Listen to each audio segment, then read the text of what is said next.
Hello and welcome to No Rest for the Weekend, where we go behind the scenes and talk to the creators of independent entertainment. I'm Jason Godbey, and with me in the Rabbit Hole studio today, she is an accomplished actor, and she's also the host of a show called Cafe con Leche.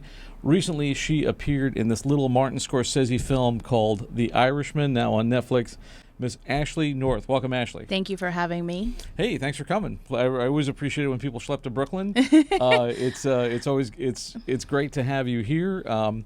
We have your show is on Footprint Network. Yes. And we are also on there too. So yes, you are. Definitely give a sister a hand kind of thing, and I think we should all or high five. Absolutely. That's what I do. I guess it's old school, but I love high fiving people. I want to talk about your show. I want to talk about The Irishman, obviously, because that's something people want to hear about. It's an indie film show. Every indie filmmaker I know is a Martin Scorsese fan, and probably would throw rose petals at his feet and worship the ground he walked on if they met him. But I want to talk, before we get into that, I want to talk to you about you and like how you got into show business. What is your origin story, so to speak? My origin story actually is music, and I got into show business by accident because I tried to steal the car and drive it to the neighbor's house, and so my parents put me in piano lessons so I wouldn't go to jail. I mean, that's the real story. Sorry. That look on your face was priceless. You went to, wait, how does that work? Well, what happened was that my dad left the keys in the car, and he was across the street because we had a house in the country, and I wanted to go to my friend's house, and I had a cold. And they told me to stay home, and I was resting, and I got up, and I just thought, well, I wanted to go, so I was just going to get in the car and go. So they were like, well, we have to give this kid something to do. Pretty much. Yeah. And I always had a lot to do, Yeah. we something to do besides stealing cars. Started stealing the cars. It's going to lead to a long line in prison. That's how I ended up in Orange is the New Black, I think. You had studied for that role, and then, it's always my headshot looks like, oh, look, she needs to go to jail. So they're always putting me in jail on television. I always find that very funny. Everybody's got to find their niche. Yeah, mine says jailbird. So you started doing music first, and then how did you get into acting and so forth? I was recording an album, and we'll release that probably in the spring or the summer of this next 2020. And I was waiting to get things done, and the producer was taking his time. So I was like, well, I think I'll try this acting thing. It was kind of something that came out of left field, and I took an acting business course. So I thought maybe I could be an actor by taking a course. I had no experience as an actor, but I was a stage performer as a singer. So I know that it couldn't be that hard. And next thing I know, I had a career. I find that we've had other people on the show, and there's definitely a correlation between music and acting. So I definitely see the crossover, and I feel like if you're a performer, you're a performer. Yes. In one way, shape, or other, you will get on a stage or in front of a camera. Something is going to draw you to it, kind of thing. Completely. And, I think I was always taught by my mentor, one of them, Morty Kraft, that you have to be as versatile as possible. And, everything to make a living in entertainment is to be versatile and be able to jump in this seat or that seat or be able to do this or that. I mean, I've walked runways in New York Fashion Week just like I've sang in front of thousands of people and performed in front of cameras. So now you've been in New York, and you've been acting. You're on Orange is the New Black. You're now currently in The Irishman. Netflix has been a good little home for you. Netflix has been a very good home for me, and I knew nothing about the acting industry. The other part of me why I did these things was because I wanted to learn how to do music videos and to position myself and know the language of the sets. I mean, this was all about me learning something. It wasn't anything about I want to be a famous actor, I want to do this. There was no plan of that, and then I just started having fun because I didn't care, and then people started to notice I didn't care, I guess. I don't know. I cared. I went to work, I showed up, I was professional, but I wasn't out going, I'm going to be this, I'm going to be that. I just went and I had fun, and I continue just to have fun and just relax and be myself. Johnny Depp was a waiter when he was discovered. Yeah. But he looks like Johnny Depp, which is really helpful. So talk to me about this little picture that you were in, The Irishman. Most people probably know this is Martin Scorsese's movie, reteamed with Robert De Niro. Joe Pesci came out of retirement to do this Al film. Pacino, Ray Romano. I mean, it's a cavalcade of these actors that, built a reputation and a career through Martin Scorsese. Completely. So for those who haven't seen the picture or those who are unfamiliar, tell me a little bit about the picture and a little bit about your role. I have a little role that I'm kind of like Joe Pesci's wife. I don't want to give too much of it away. And, I really enjoyed working with Joe Pesci, and I really enjoyed working with Robert De Niro. I admired Robert De Niro when I worked with him at Wizard of Lies. And, I have never seen someone that just is so quick and so, okay, let's move on to the next thing. I mean, it's just a one-take done kind of thing. And I just sit there, and I couldn't stop staring at him. Wizard of Lies, I couldn't stop staring at him. But, I got to know him. He's a very nice guy. He was nice to me. So I always tell everybody he's a nice guy unless they're just not nice to me, But Joe Pesci and I would go drinking after our... that was our big thing at The Irishman. We would go drinking every day afterwards. So this film is it's based on a book. Yes. It's called, I believe the book is So I Hear You Paint Houses. Yes. House painter is a euphemism for a hitman. Al Pacino plays Jimmy Hoffa, who died infamously, and a lot of people say that the murder, I guess, is still unsolved. And Robert De Niro plays this house painter. And Pesci, who's Pesci in the movie? Pesci's a part of the mafia, and he was a part of... he's not as violent in this film. I'm trying not to give the plot away. Okay. But he just was very, he was a little more mellow in this film. There's a funny story. I remember being a kid, and they had all these signs up on the highway. Have you seen Jimmy Hoffa? Right. And I always remembered that because every time we would go down I-40, you would see this sign saying, have you seen Jimmy Hoffa? And it was funny. After we did this film, I'm like...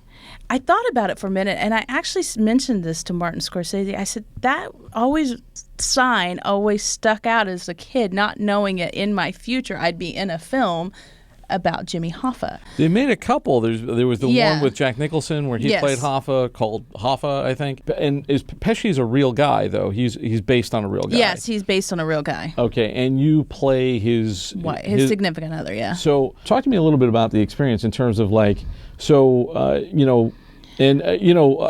asked this before about to people, like, was it intimidating? I've had, most actors say, no, I'm a professional. This is what I do. But, if I were acting across somebody like Al Pacino, or I don't know. I think I'd be a little intimidated. I try to and this is the way I was raised, because I was raised around a lot of powerful people at a young age. So I've always just tried to look at people as people, and I understood they were legends. And sometimes I would go home and go, what did I just do? But I had to go there and be mature about it. Like, I did something right to be allowed to be at the table too. Right. And that's really all I cared about. Like, I was like, I can't believe I'm here. It wasn't anything about, oh my God, because I've tried. I have literally put every fiber of my being of trying not to be that person. Yeah, because if you go complete fangirl, they're gonna go like, sorry, where did we find this chick again? Yeah, you gotta, you have to. There has to be a certain amount. Of course, you have to be professional and stuff. But I imagine that your first day on set, it's like, whoa. Were you in awe of it? I was in awe of it. I was lucky enough to meet Al Pacino one night through a friend of mine that we were at dinner, and he ended up eating dinner with us. Oh, that's And cool. this was way before The Irishman ever came in existence. And we went to see Glenn Ross on Broadway, and next thing I know, we're on the front row, and I just couldn't take my eyes off him. It was the same thing like Robert De Niro. He was so good that you can't take your eyes off of him. But then all of a sudden, he's at my dinner table, and I'm like, I can't stare at him now.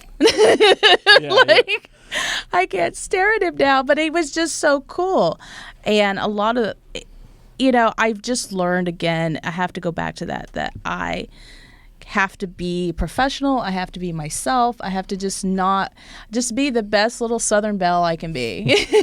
Given the, I understand you don't want to give anything away, but in terms of your relationship with Pesci in the show, did you get a fair amount of scenes with him? Did you get a fair amount of time? I got a fair amount of time, and it was really just cool and to be there with him, knowing that he came out of retirement for this film, and this was one of Martin Scorsese's dream projects, so like this was a really big thing to be a part of. It's kind of like, it's going to be legendary, and it's like, long after I'm dead and gone, my face will still be in this film. It's something worth leaving behind. It's a favorite song of mine because of that reason. You have to always leave something that's worth leaving behind, and that this film is one of those things for me. Was there anything that you took away from, because you're working, for me it's like stepping up to the big leagues in a way where, it's like you've been on television, great. Now you're working with some of the greatest movie stars of the past century. So, you get in there.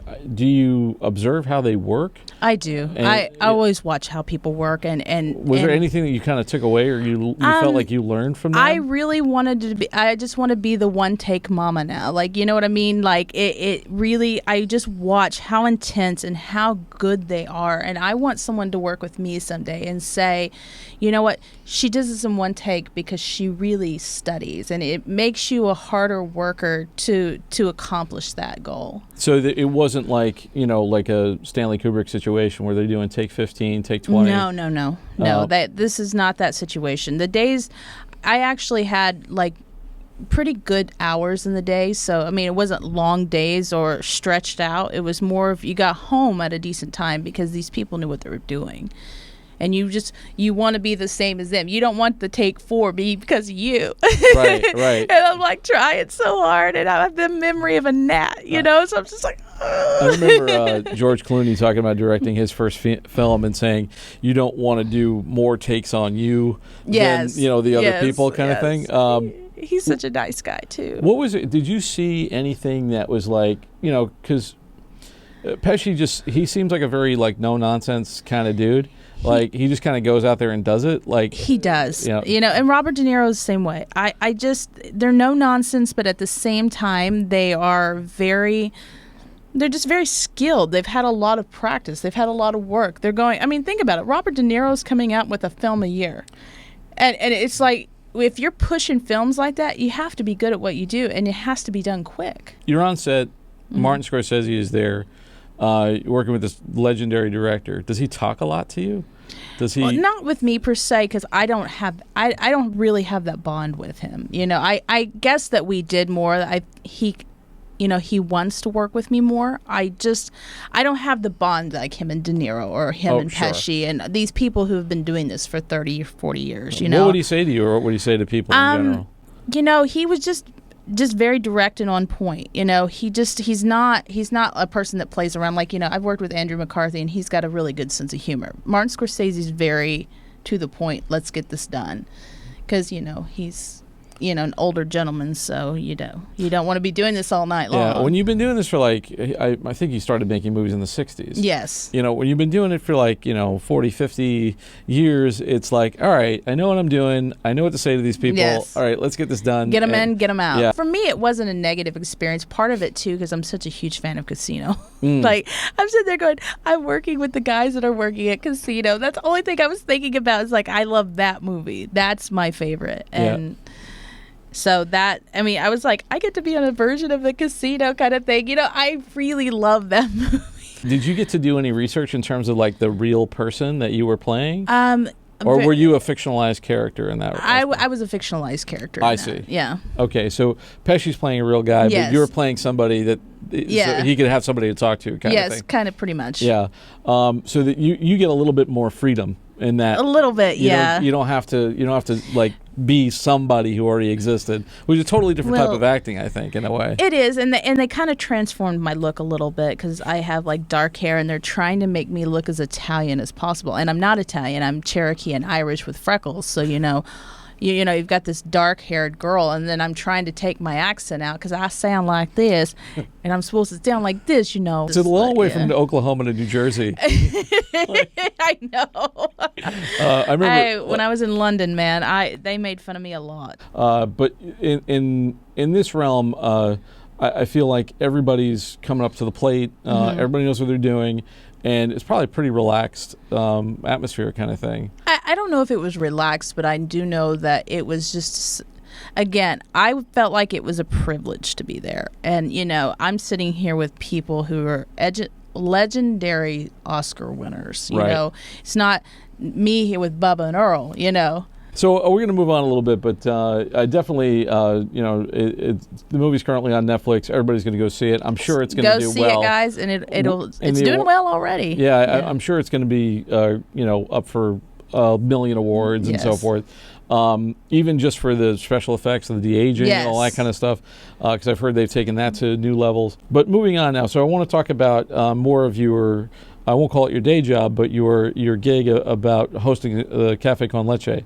Yes. So Frank Fernandez was here, who produces that show, told us a little bit about it. But how do you see it? Like, tell us a little bit about the show. It's kind of like The View meets Dave Chappelle, and it's kind of like we interview people, but it's kind of, there's no seriousness about it. And I think right now in America and around the world, people really need to laugh and have a good time. And really, that's what I'm all about. I'm all about laughter and people having fun and having a good time and just being the best that they can be, because everything's so serious at this time. We're living in serious times. This is for sure. And I am, like, we've never done anything political or anything on this show, and I kind of marvel at anybody, even, you know, late night talk show hosts who can make light of or poke fun at some of the certain things that are happening. You know, because I've even asked comedy writers, like, how do you write this stuff? Like, how do you, you know, not go home and just cry? You know, and they're like, well, you know, you do it out of anger, or you do it, to, you know, so, you know, for you, it sounds like it's more like, I visualize something funny. Yeah, like this is an escape. Yes, kind of thing. yeah. So you have a partner in the show. Yeah, Willie Background. I met him on a set a couple of years ago, and really funny guy. And he doesn't take himself seriously, and he's very hardworking, and really I enjoy hosting with him because you never know what's going to come out of his face, and I always just die laughing. What kind of people have you had on the show? You have guests on the show, right? We've had different type of guests. We've had everything from, you know, designers like Chris Barretto down to, we did one recently with a cigar shop, and then we went back to the Bronx with Willie, which will be out soon, and that was so funny. And we try to do the year enders every year, something in, you know, in our house or with our friends and family, and then we go back to the flashbacks of the year, and we have a good time doing that. So with that too, it's different than acting. Like, I find that, like, because when I started out, I was an actor, and I never wanted to host anything. You know, I wound up hosting the show out of, like, well, I know I'll show up. You know, like I was the best interviewer I knew at the time. So it was kind of like, you know, I pushed myself into this position, and it is weird to me. It's I don't know if you find it weird, but like talking to a camera, I still feel like a schmuck. You know, like I still don't really like. I mean, I'm fine with it now because I've done it for a while, but did it take you, was there like a period of adjustment? Not really. Because I always look at it as like I get to visit with people, and, you know, it's a big thing where I'm from. Everybody visits with or they have guests, but I call it visiting with folks, and getting to know a little more about them and what they do and what they're about. And, you know, I love people, so it's easier for me because I don't have to put on a show. I mean, I'm just myself, and Willie's just his self, and we just make it a really good environment for our guests. And we had an episode to where we took this guy in high heels, and we had him with the designer scarf. And literally, it was at the Upper East Side, making people do runway walks. But you got to think, this guy's in heels on the Upper East Side. And we got to this one point that we tried to get this guy to put on a scarf, and he wouldn't. And I had to promise him I would kiss him. And I had to kiss him on camera. And it was me and the designer kissed this guy, and he's like not wanting to go home. Like, it went from I'm going to get in trouble with my wife to like, I could stay here all day. See, that's where I find that, like, I have I have it easy because most of the point, like I'm either talking about, to filmmakers about their movies. I'm talking to actors. Actors are really easy to talk to for the most part, and they're used to being on camera. You do have the occasional person like a producer or somebody who's not great at it, but I don't work with civilians. Like I do not mess with the civilian population, and I don't work with like people who are just like off the street. Forget it. I never do it. I don't know how people do it on the news. Like they do like on the man on the street kind of interviews and stuff like that. Yeah, I can do it because I have fun. Actually, it was funny when Footprint first got its app. Okay, we were wanting people to put the apps on their phones. So what I did is I went into a club one night because I'm very good at this. By the way, give me your phone. I was like, I could have been putting something really suggestive on their phone, and I would just take people's phones. I would put an app and give it back. They go, "What'd you do? It doesn't matter. You got an app. Go look at it." And then the next person, so Frank and Robin were actually watching me do this, and they were laughing. Hey, yo, give me your phone. I mean, I felt like I was selling watches in my coat. So a man in the street situation for me is not hard. I just find it like hilarious because and these people are just looking at me like, do I know you? Was that kind of part of it because you'd been used to being in front of crowds and stuff like that, and used to performing on stage? No, it comes from a different place, actually. When I was a kid, my dad always wanted me to not be afraid of people. So what he would always do is make me shake someone's hand, introduce myself, sing for them, by the way. No, you don't understand. Your dad was your first agent. My dad was out of his mind. But my dad would always make me do this, and I always felt like I was running for politics, because of the way I did it. I mean, my dad had me singing in the middle of a McDonald's once. I mean, it just, I could tell you stories on and on and on. But it comes from that. So it made me not scared of people. Right. It desensitized you in a way. Totally. Yeah. And I learned, and that's how I do it. Because, our business, we're always talking to strangers. And if you're scared of strangers, then you're in big trouble. Maybe that's a good piece of advice. Like if you were to impart some advice to anyone kind of getting into the industry or anything like that, either wanting to be on the content creation space or going into acting, like, is there anything that you would say to them? Always be open-minded. You are not the biggest person in the room, and always listen to others. Because you are not the most experienced person in the room 9/10 of the time. If you stay open-minded and you just stay humble about it, that's really all I can advise people to do. Listening is such a big key because so many actors don't listen because they think I'm the biggest person in the room. I've done this, this, and this. I mean, I've played Radio City Music Hall, and we just finished this. It doesn't mean anything. That was yesterday, but today you still have to listen to the person that hired you. It's a great piece of advice, and I think it's a great place to leave off. We're going to wrap it up, but thanks so much for coming. Thank you for having always me. Appreciate people schlepping to Brooklyn. And thank you all out there for taking this trip down the rabbit hole. For more of our content, including our movie reviews, you can find them on our website, norestoftheweekendpodcast.com. And you can also subscribe on your favorite podcast app. And now we're also on footprint.tv. So go to our channel, the Behind the Rabbit Productions channel. You'll find this show and other content from us there. Once again, I want to thank Ashley for coming. Thanks so much. I'm Jason Godbey for Behind the Rabbit Productions. We'll see you next time.